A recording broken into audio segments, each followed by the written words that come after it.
Bien, estamos comenzando el 2024 y amerita hacer algunas reflexiones que consideramos valiosas.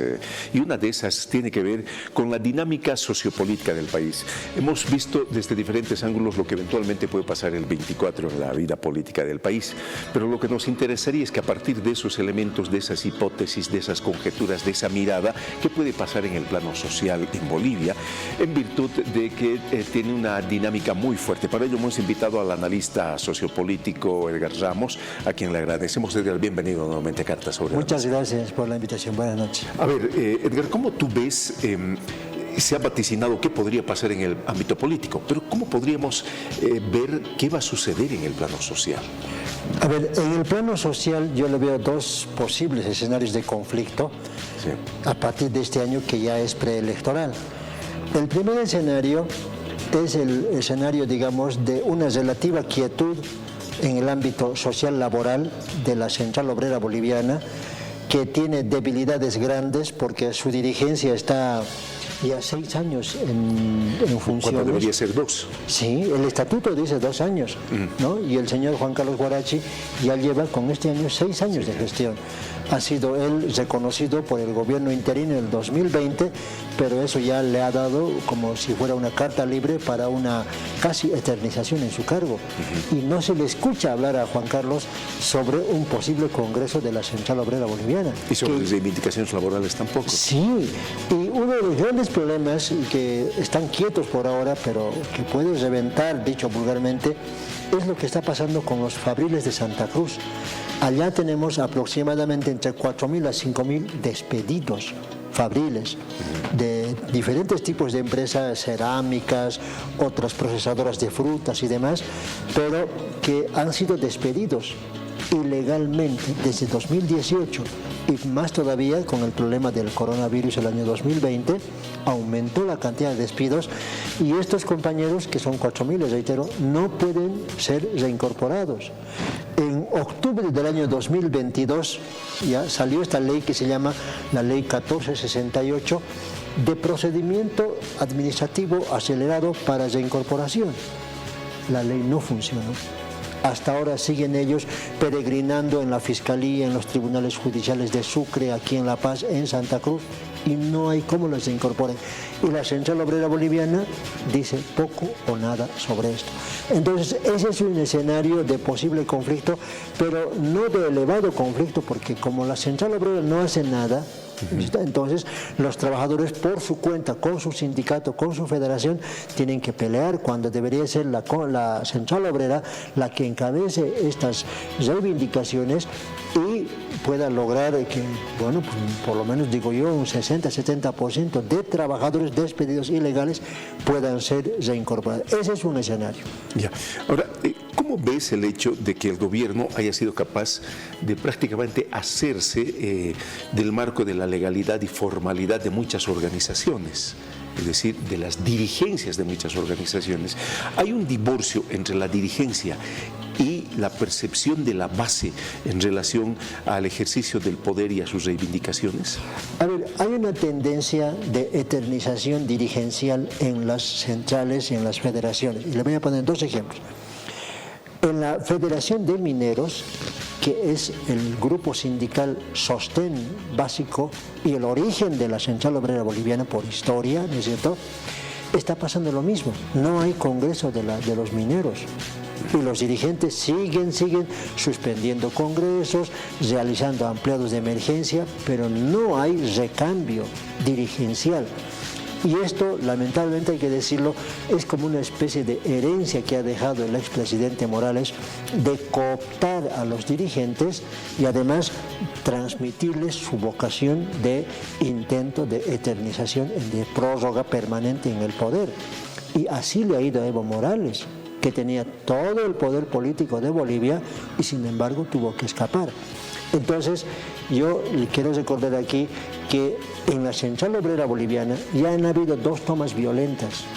Los mineros de Colquiri, el año 2021, si no recuerdo bien, han tomado físicamente la sede de la Central, protestando porque no hay congreso. Poco tiempo después, debe ser un año o menos, Los mineros de Huanini con dinamita, igualito, se han metido en la central obrera boliviana. ¿Ya? Después se han calmado los ánimos, ¿verdad?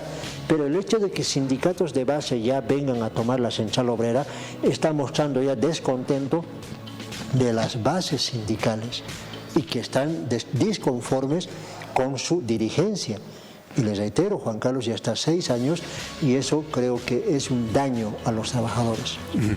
Ahora, ¿cómo podemos entender que hay otro espacio social que, claro, es contradictorio a este legal? Y particularmente me refiero a algunos espacios que están allegados precisamente a Evo Morales. Bueno, esos ya son, digamos, los sectores, la mayoría no asalariados, ya, que se los conoce como el Pacto de Unidad, ¿no? Que ahora es, digamos, podríamos llamar el Pacto de la Desunión. ¿Ya? Es un pacto, pero pacto dividido. De los desunidos, pacto dividido, porque están ahí los campesinos, están las confederaciones de Bartolinas, interculturales. Los interculturales, el Consejo de Ayllus y Marcas, CONAMAC, y la Central Obrera, ¿no es cierto? Pero de estos sectores, por lo menos la Central Obrera, que parece grupo unido en torno, por lo menos su dirigencia en torno al gobierno, los demás están divididos, ¿no? CONAMAC, la Confederación Sindical de Campesinos, todos están divididos y ahí va a ser la mayor conflictividad. Pero es intra-movimiento al socialismo, o sea, dentro del partido de gobierno. ¿Por qué? Porque va a forzar, yo creo, el expresidente Morales a que se lo habilite como candidato, que cada vez se va más descartado, ¿no es cierto? Entonces va a utilizar a la fuerza social, ¿no es cierto? Si bien hasta ahora la fuerza legal está en contra de Evo Morales, y hay que recordar que ha salido una sentencia la semana anterior, la sentencia 1010, que me la he leído completita, y la sentencia en referencia a Evo Morales, no a él, sino a un expresidente, dice 2 cosas. Primero, dice, en Bolivia no hay reelección indefinida, porque la CIDH, la Comisión Interamericana de Derechos Humanos, ya ha dado su criterio consultivo el año 2021 y ha dicho que una reelección indefinida es una perpetuación del poder y una tendencia a la tiranía, por tanto, descartado. Y entonces, como Bolivia es parte del CIDH adscrita a los convenios, tiene que acatar eso. Por tanto, reelección indefinida, menos mal, tarde, pero más vale tarde que nunca, se reconoció. Y el otro problema, y el otro lío, es que esa misma sentencia, y eso es lo que a mí me llama mucho la atención, indica que si un presidente ha ocupado el cargo y ha sido reelegido por única vez, no podría volver a postularse. Eso dice la sentencia. Y como dicen los abogados, una sentencia sienta jurisprudencia, sienta base legal. Y si leemos bien esa sentencia, pues el único destinatario en Bolivia que quisiera poder postularse es el expresidente Morales. Entonces, fíjese lo que pasó con el Congreso de Laucaeña, que el MAS no puede renovar su dirigencia nacional y que tiene que cumplir ese requisito de acuerdo con la ley de partidos políticos, además por disposiciones del Tribunal Electoral. Y ahora esta sentencia. Por lo tanto, se va a aumentar el nivel de conflictividad interna dentro del MAS, pero no va a ser, bueno, es posible que sea también entre el expresidente Morales y el presidente Arce, pero el mayor conflicto va a ser abajo, en las federaciones departamentales de los campesinos, en las federaciones departamentales de las Bartolinas. Pero entonces, Edgar, estás asumiendo de que la conflictividad no va a ir por la conflictividad social o económica que se pudiera generar a partir de la situación. Es bien la conflictividad va a ir por el lado político, por los antagonismos que existen en estos dos grupos que dominan. Político partidario, sí. Intra, dentro del MAS. Porque fíjese, del otro lado de las tendencias políticas, por lo que podríamos llamar a la derecha de los partidos políticos de Bolivia, sí, no hay candidato. El señor Mesa ya está totalmente desacreditado, que podría ser, digamos, un posible, pero no controla siquiera su bancada parlamentaria. Y el otro partido, que es el Creemos, tiene a su gobernador dividido su grupo parlamentario y su cabeza de partido en la cárcel. Esa es la situación de la derecha en Bolivia en este momento, nos guste o no nos guste, así viendo la realidad.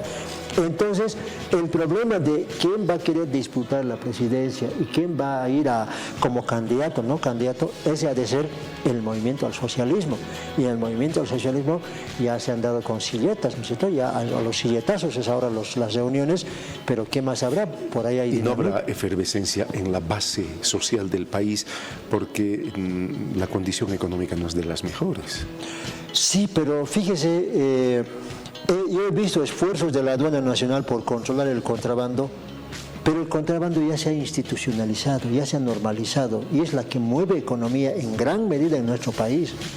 En el Alto, yo le digo donde yo vivo, en cada barrio hay una vivienda que se dedica al contrabando a escala, es decir, tremendos depósitos, 2, 3 camiones de alto tonelaje con su tráiler que se llama, con su acoplado, ¿no es cierto?, y que trae contrabando, o de Brasil o de la Argentina. Entonces, eso está generando movimiento económico, porque si no, por ejemplo, yo digo, si la situación económica fuera tan crítica, la central obrera se estaría movilizando, las centrales obreras departamentales, pero no hay.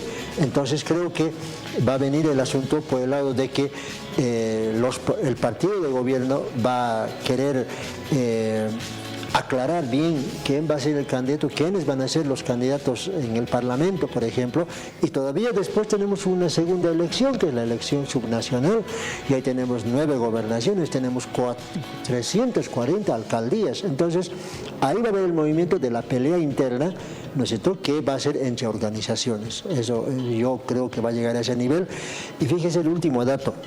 Una de las capitales de la conflictividad social interna del MAS va a ser el Alto. La alcaldesa actual, no se olvide, viene del MAS, ella fue senadora del MAS, ¿no es cierto? Bueno, su libertinaje en lo que habla y sus actitudes personales como mujer están haciendo que en el Alto también estén empezando a pelearse. Está en proceso en este momento, está en desarrollo un proceso de revocatorio y hay gente que está bien en contra y hay gente que está bien a favor del revocatorio.